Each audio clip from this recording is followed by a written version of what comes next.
આ કોઈ મજાક નથી, પણ તેનો જાદુ તમને આશ્ચર્યચકિત કરી દેશે। મહત્વપૂર્ણ સમાચાર શેર કરો અને બધાને મોકલો। યાદ રાખો કે ભારતમાં મોટા ભાગના મૃત્યુ કોલેસ્ટ્રોલ વધવાને કારણે હાર્ટ એટેકથી થાય છે। તમે તમારા જ ઘરમાં આવા ઘણા લોકોને જાણતા હશો જેમનું વજન અને કોલેસ્ટ્રોલ વધી ગયું છે। અમેરિકાની ઘણી મોટી કંપનીઓ ભારતના હૃદયના દર્દીઓને અબજોની દવાઓ વેચી રહી છે, પરંતુ જો તમને કોઈ સમસ્યા હોય તો ડોક્ટર એન્જિયોપ્લાસ્ટી કરાવવાનું કહેશે। આ ઓપરેશનમાં ડોક્ટર હૃદયની નળીમાં સ્પ્રિંગ દાખલ કરે છે, જેને સ્ટેન્ટ કહેવાય છે। આ સ્ટેન્ટ અમેરિકામાં બને છે અને તેની ઉત્પાદન કિંમત માત્ર $3 છે। આ સ્ટેન્ટ ભારતમાં લાવીને 3 થી 5 લાખ રૂપિયામાં વેચાય છે અને તમને લૂંટવામાં આવે છે। ડોક્ટરોને લાખો રૂપિયાનું કમિશન મળે છે, એટલે વારંવાર એન્જિયોપ્લાસ્ટી કરાવવાનું કહે છે। કોલેસ્ટ્રોલ, બીપી કે હાર્ટ એટેકનું મુખ્ય કારણ એન્જિયોપ્લાસ્ટી ઓપરેશન છે। તે ક્યારે કોઈને માટે સફળ થતું નથી, કારણ કે ડોક્ટર હૃદયની નળીમાં જે સ્પ્રિંગ નાખે છે તે પેનની સ્પ્રિંગ જેવી જ હોય છે। થોડા મહિનાઓમાં તે ઝરણાની બંને બાજુએ બ્લોકેજ, કોલેસ્ટ્રોલ અને ચરબી જમા થવા લાગે છે। આ પછી બીજો હાર્ટ એટેક આવે છે। ડોક્ટર કહે છે કે ફરી એન્જિયોપ્લાસ્ટી કરાવો। તમારા લાખો રૂપિયા લૂંટાય છે અને આમાં તમારો જીવ જાય છે। હવે સાંભળો તેની આયુર્વેદિક સારવાર। આદુનો રસ તે લોહીને પાતળું કરે છે। તે કુદરતી રીતે 90% પીડા ઘટાડે છે। લસણનો રસ તેમાં રહેલું એલિસિન તત્વ કોલેસ્ટ્રોલ અને બીપી ઘટાડે છે, જેનાથી હાર્ટ બ્લોકેજ ખુલે છે। લીંબુ શરબત તેમાં રહેલા એન્ટીઓક્સિડન્ટ્સ વિટામિન સી અને પોટેશિયમ લોહીને સાફ કરે છે। આ રોગ પ્રતિકારક શક્તિ વધારે છે। એપલ સીડર વિનેગાર તેમાં 90 પ્રકારના તત્વો હોય છે, જે શરીરના તમામ જ્ઞાનતંતુઓ ખોલે છે, પેટ સાફ કરે છે અને થાક દૂર કરે છે।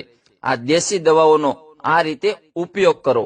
1 કપ લીંબુનો રસ લો। 2 1 કપ આદુનો રસ લો। 1 કપ લસણનો રસ લો।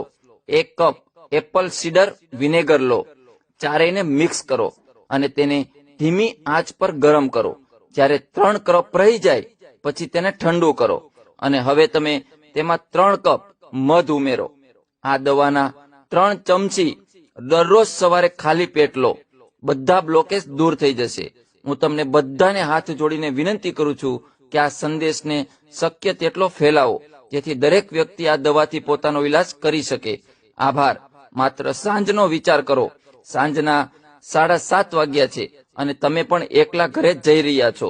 આવી સ્થિતિમાં અચાનક તમારી છાતીમાં તીવ્ર દુખાવો થાય છે, જે તમારા હાથમાંથી પસાર થાય છે, જડબા સુધી પહોંચે છે। તમે તમારા ઘરની નજીકની હોસ્પિટલથી 5 માઇલ દૂર છો અને કમનસીબે તમે જાણતા નથી કે તમે ત્યાં પહોંચી શકશો કે નહીં। તમે સીપીઆરમાં પ્રશિક્ષિત છો, પરંતુ ત્યાં પણ તમને તેનો ઉપયોગ કેવી રીતે કરવો તે શીખવવામાં આવ્યું નથી।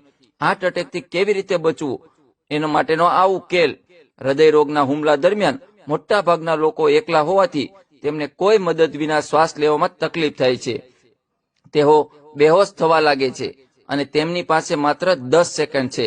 આવી સ્થિતિમાં પીડિત જોર જોરથી ખાંસી કરીને પોતાને સામાન્ય રાખી શકે છે।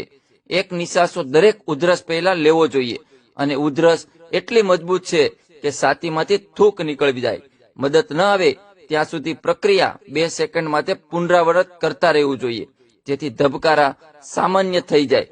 ચાલો તે કરીએ। ફેફસામાં જોરથી શ્વાસ ઓક્સિજન ઉત્પન્ન કરે છે અને જોરથી ઉધરસનું કારણ જેમાંથી હૃદય સંકોચાય છે। નિયમિત રક્ત પરિભ્રમણ ચાલે છે।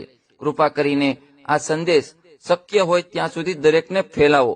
હાર્ટના ડોક્ટરે તો ત્યાં સુધી કહ્યું કે જો દરેક વ્યક્તિ આ મેસેજ 10 લોકોને મોકલે તો એક જીવ બચાવી શકાય। તમને સૌથી વધુ વિનંતી કરવામાં આવે છે, મજાકના ફોટા મોકલવાને બદલે આ સંદેશ દરેકને મોકલો જીવ બચાવવા માટે। એક મિત્રે મને મોકલ્યો છે, હવે તમારો વારો છે।